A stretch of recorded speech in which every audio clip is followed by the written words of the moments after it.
Good morning, everyone. Today I am here to teach you the topic heat and its effects. We all know that heat is a form of energy which is known as thermal energy. मतलब heat जो है वो एक तरह का energy होता है जिसको कि हम लोग थर्मल एनर्जी भी बोलते हैं। और सभी लोगों को पता है कि एनर्जी क्या होता है। एनर्जी जो होता है जो काम, capability to do work. Okay, many other forms of energy can be converted into heat energy and heat energy can be converted into many other forms of energy।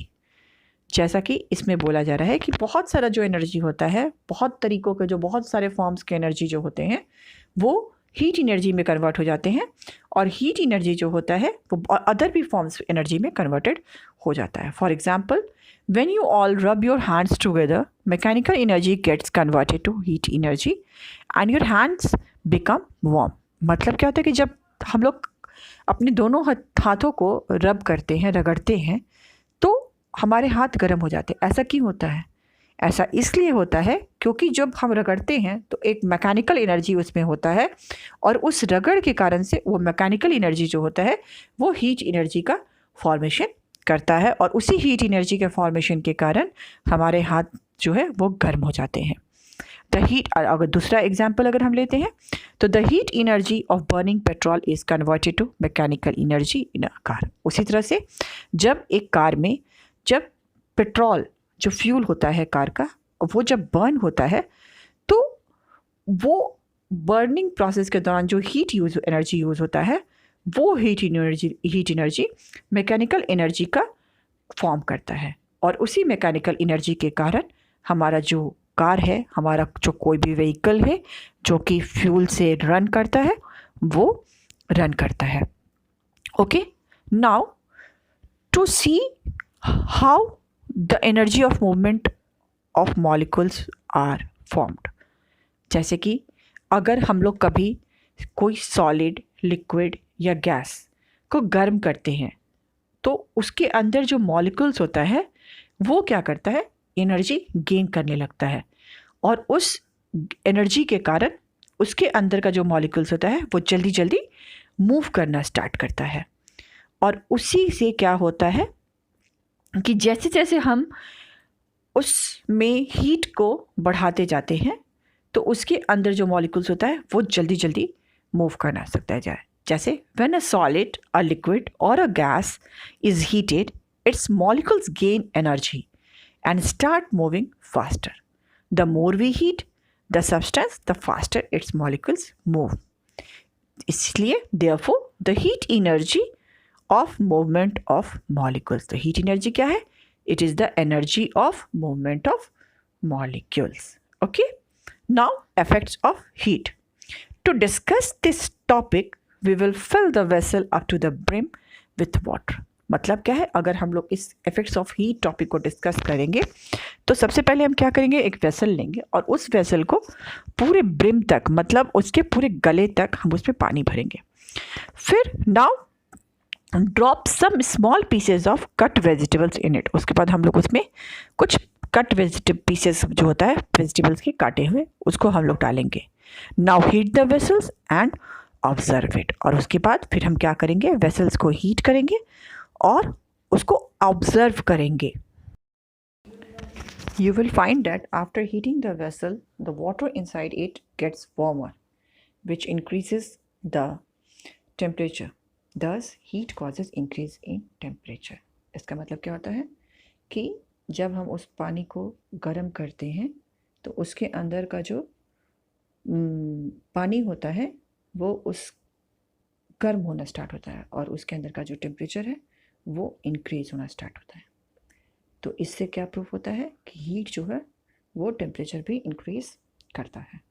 We all know that we have filled the vessel up to the brim, then when the water boils or heats up, some water must overflows because the volume of water increases when it is heated.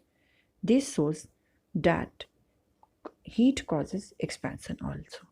इसका मतलब क्या होता है कि हम लोगों ने जब पानी को भरा था वेसल में तो उसको हम लोगों ने ब्रिम तक भरा हुआ है और जब वो बॉयल होना स्टार्ट होता है या हीट होना स्टार्ट होता है तो उसमें से जो पानी होता है वो ओवरफ्लो करना स्टार्ट होता है। और ऐसा इसलिए होता है क्योंकि पानी के अंदर का जो वॉल्यूम होता है वो इंक्रीज़ करने लगता है।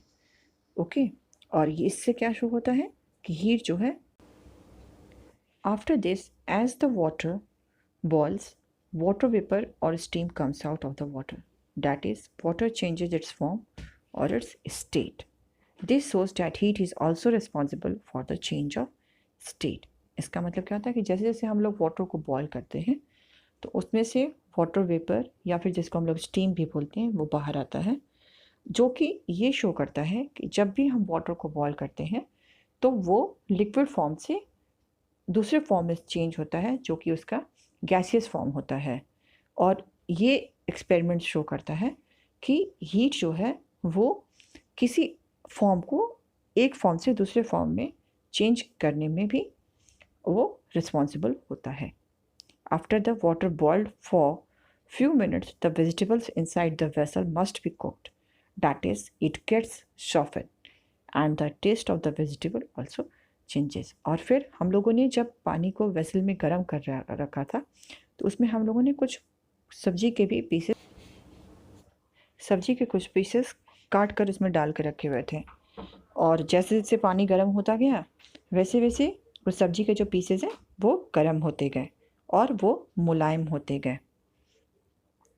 तो इससे क्या होता है कि उसमें क्या हो, उसके प्रॉपर्टीज़ में चेंजेस आए। मतलब कि जो वो सब्जी पहले रॉ था वो गर्म होने की वजह से वो कुक्ड हो गया। उसके बाद ये क्या शो करता है कि हीट के कारण से केमिकल चेंजेस भी होता है। और ये केमिकल चेंजेस अभी कहाँ हुआ, वो कटे हुए वेजिटेबल्स में। Okay, we all know that in water there are some bacteria present. हम लोग सभी लोग क्या जानते हैं कि पानी में कुछ ना कुछ बैक्टीरिया प्रेजेंट होता है। तो हम लोग उसको बॉयल करने से पहले और बॉयल करने के बाद उसको बहुत ही एक स्ट्रॉन्ग पावरफुल माइक्रोस्कोप से पहले उसको हम लोग चेक करेंगे। जब हम लोग बॉयल करने से पहले चेक करेंगे तो हम लोग क्या पाएंगे कि उसके अंदर बैक्टीरिया है। लेकिन जब बॉयल करने के बाद जब हम उसको चेक करेंगे तो हम पाएंगे कि उसके अंदर जो बैक्टीरिया पहले बॉयल करने से पहले थे वो सब के सब मर जाते हैं। तो ये क्या शो करता है, this shows that heat also effects the living organisms. मतलब अगर किसी भी चीज़ लिविंग ऑर्गेनिजम्स में उसकी हीट को बढ़ा दी जाए तो उससे वो लिविंग ऑर्गेनिज्म पर भी इफेक्ट पड़ता है।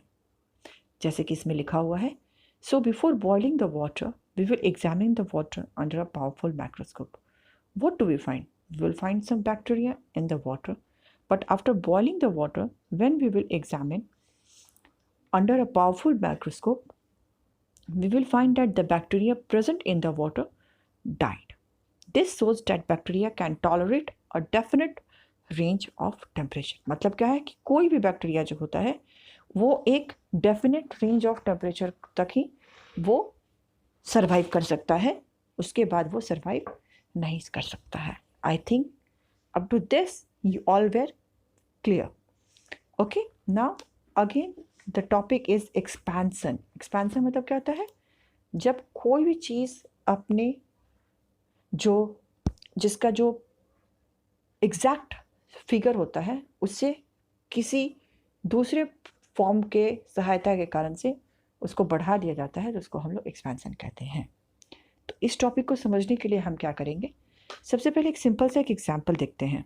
जैसे कि मान के चलो कि एक हॉल है, उसमें एक कोने में कुछ बच्चे खड़े हैं और वो सारे बच्चे बात करने के लिए एक दूसरे से चिपक रहे हैं। और जैसे ही उस रूम में म्यूज़िक ऑन होता है सभी बच्चे डांस करने के लिए उस रूम में चारों तरफ फैल जाते हैं।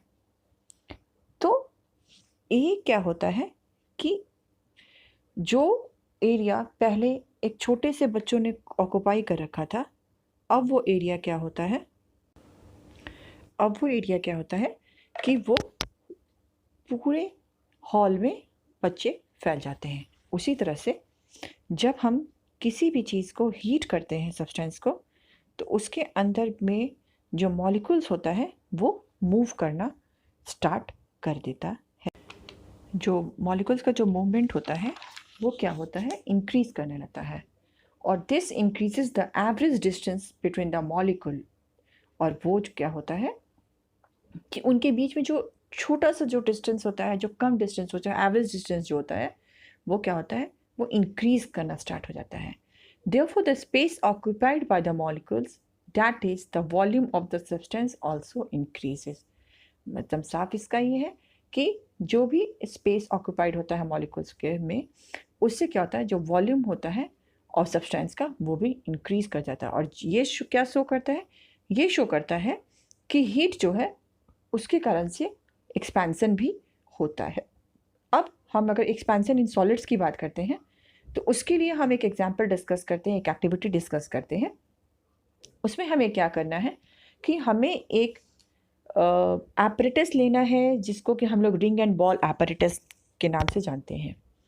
उस रिंग और बॉल एपरेटस में क्या होता है कि एक रिंग होता है और एक मेटल का बॉल होता है। जब उस मेटल को नॉर्मल कूल पोजीशन में जब हम उस बॉल को उस मेटल रिंग से पास करते हैं तो वो आराम से पास हो जाता है। लेकिन जैसे ही हम उस मेटल बॉल को हीट करते हैं तो वो मेटल बॉल क्या होता है, वो एक्सपैंड करता है, और एक्सपैंड करने के कारण से उस रिंग से पास नहीं करता है। और फिर जैसे ही वो मेटल बॉल वापस से ठंडा होता है तो वो क्या होता है, वो वापस से पास करता है। जैसे कि इस एक्टिविटी में लिखा हुआ है, in this activity we will take the ring and ball apparatus. This apparatus consists of a metal ring and a metal ball. At normal temperature, we will pass the metal ball from the metal ring. It passes easily. It is shown in figure. Okay, but when we heat the ball and try to pass it through the ring, it will not pass because the metal ball expanded on heating. Now again, cool the ball to normal temperature and pass it again. The ball passes through the ring. It shows that when the ball is cooled, it passes again. And this is shown in the picture which is given right now.